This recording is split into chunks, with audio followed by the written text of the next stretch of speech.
In this week's Torah portion, Vayishlach, we witness the story of Jacob and his wives and his concubines and their many children and all of their possessions making their way back to the land of Jacob's birth, the land that he left 20 years beforehand as he ran away from Esau, his brother, whom he had stolen from the birthright and their father's blessing. And in this scene, as Jacob is preparing to return and reunite with his brother, he is of course concerned about what that reunion will look like. And so he separates his family and his possessions into two camps so that he can prepare for the worst. And after he has sent them across the river so that he can prepare for the next day, there's a great scene where he is by himself, and the text tells us that he struggles with a man, perhaps an angel, a man who he struggles with all night long, a representative of God. And Jacob struggles with him, and in the end he asks for a blessing, and this divine being changes his name and calls him Israel.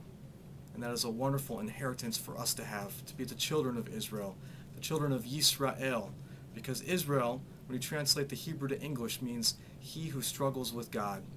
And certainly we are a people who has always struggled with God and continues to struggle with God. Some people are certain in their belief, and others are not so certain. The recent Pew report that so many people are talking about discusses how so many American Jews are